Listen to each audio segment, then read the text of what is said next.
ថ្ងៃនេះខ្ញុំចង់វិភាគអំពីការនាំចេញនិងនាំចូលអីវ៉ាន់ពីប្រទេសកម្ពុជាជាមួយនឹងប្រទេសថៃបងប្អូនដឹងហើយថាប្រទេសកម្ពុជាបានខាំងបន្លានិងផ្លែឈើពីប្រទេសថៃហើយដូច្នេះខ្ញុំចង់វិភាគអំពីការនាំចេញនិងនាំចូលរវាងប្រទេសទាំងពីរកម្ពុជានិងថៃធ្វើពាណិជ្ជកម្មជាមួយគ្នាចំនួនប្រហែលជា $63,000 លានក្នុងមួយឆ្នាំកម្ពុជាលក់ទៅថៃចំនួនប្រហែល $1,100 លានចំណែកឯថៃលក់មកកម្ពុជាចំនួនប្រហែលជា $5,200 លាននេះគឺបានខុសគ្នាចំនួន $4,100 លានក្នុងមួយឆ្នាំដូចនេះប្រសិនបើប្រទេសទាំងពីរឈប់ធ្វើពាណិជ្ជកម្មជាមួយគ្នាទៀតនោះប្រទេសថៃគឺជាអ្នកដែលខាតច្រើនជាងប៉ុន្តែវាក៏នឹងប៉ះពាល់ទៅដល់សេដ្ឋកិច្ចរបស់កម្ពុជាផងដែរឧទាហរណ៍កម្ពុជាទិញជីពីថៃចំនួន $130 លានក្នុងមួយឆ្នាំការទិញនេះគឺដើម្បីយកមកដាំដុះកសិកម្មរបស់កម្ពុជាយើងឬកម្ពុជាបានទិញប្រេងឥន្ធនៈគីមីសរីរាង្គឡាក់ពីប្រទេសថៃជិត $1,000 លានសម្រាប់ការដឹកជញ្ជូននិងផលិតកម្មនៅក្នុងប្រទេសកម្ពុជានៅពេលដែលកម្ពុជាខ្វះខាតរបស់ទាំងអស់នេះនោះវានឹងប៉ះពាល់ទៅដល់សេដ្ឋកិច្ចដោយសារតែតម្លៃនៅក្នុងប្រទេសកម្ពុជាវានឹងកើនឡើងបើចង់ឲ្យវាមិនកើនឡើងនោះលុះត្រាតែមានរបស់មកជំនួសប៉ុន្តែខ្ញុំគិតថាវាមិនងាយមានរបស់មកជំនួសដោយងាយស្រួលទេតាមមតិរបស់ខ្ញុំពេលយើងធ្វើពាណិជ្ជកម្មជាមួយប្រទេសជិតខាងគឺវាពិតជាមានសារៈសំខាន់ខ្លាំងណាស់សម្រាប់កំណើនសេដ្ឋកិច្ចគេមានផលិតផលអ្វីជាច្រើនដែលយើងត្រូវការចំណែកឯយើងក៏មានផលិតផលអ្វីដែលគេត្រូវការដូចគ្នានៅក្នុងសេដ្ឋកិច្ចមានតែអ្នកជំនួញរាប់ពាន់អ្នកទេដែលដឹងថាតើពួកគេត្រូវការទិញដូរអីខ្លះដើម្បីឲ្យអាជីវកម្មរបស់ពួកគេដើរបានដោយរលូនដូចនេះបើគ្រាន់តែខ្វះផលិតផលអ្វីខ្លះដែលពួកគេត្រូវការនោះវានឹងធ្វើឲ្យមានការរអាក់រអួលបន្តិចបន្តួចនៅក្នុងសេដ្ឋកិច្ចឧទាហរណ៍បងប្អូនមានសន្តាគារនៅក្នុងខេត្តសៀមរាបនោះវានឹងខ្វះផ្លែឈើសម្រាប់ភ្ញៀវបរទេសដែលមកស្នាក់នៅក្នុងសន្តាគាររបស់បងប្អូន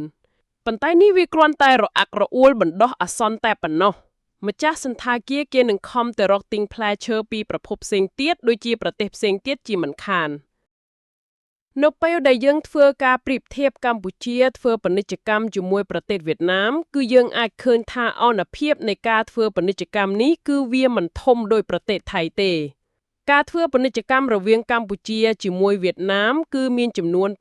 $7,700 លានក្នុងមួយឆ្នាំកម្ពុជាលក់ទៅវៀតណាមចំនួន $3,600 លានក្នុងមួយឆ្នាំចំណែកឯវៀតណាមលក់មកកម្ពុជាចំនួនប្រហែលជា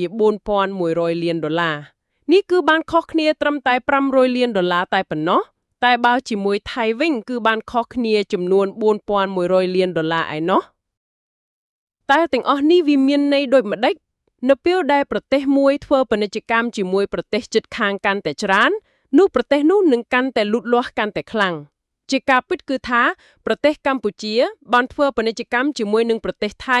និងប្រទេសវៀតណាមគឺមានការកើនឡើងជារៀងរាល់ឆ្នាំតែម្ដងបងប្អូនដើម្បីឲ្យកម្ពុជាមានសេដ្ឋកិច្ចឈានទៅដល់$100,000 លានក្នុងមួយឆ្នាំនោះកម្ពុជាគឺត្រូវការប្រទេសថៃនិងប្រទេសវៀតណាមធ្វើជាដៃគូជាមួយគ្នាកាលពីឆ្នាំ2024កម្ពុជាបានមានរំពឹងទុកថាការធ្វើពាណិជ្ជកម្មរវាងកម្ពុជានិងប្រទេសថៃនឹងមានការកើនឡើងទៅដល់$15,000 លានក្នុងមួយឆ្នាំចំណែកឯជាមួយវៀតណាមវិញគឺនឹងកើនឡើងទៅដល់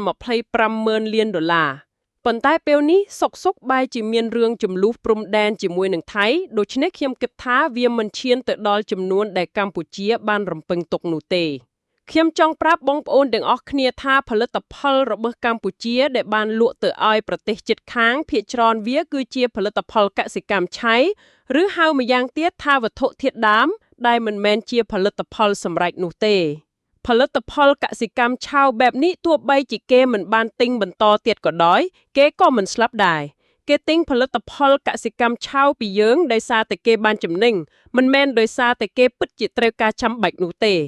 ចំណែកឯខាងកម្ពុជាយើងវិញដែលយើងទិញពីគេរបស់ខ្លះនោះវាគឺជារបស់ដែលយើងត្រូវការចាំបាច់ដូចជាជីជាដើម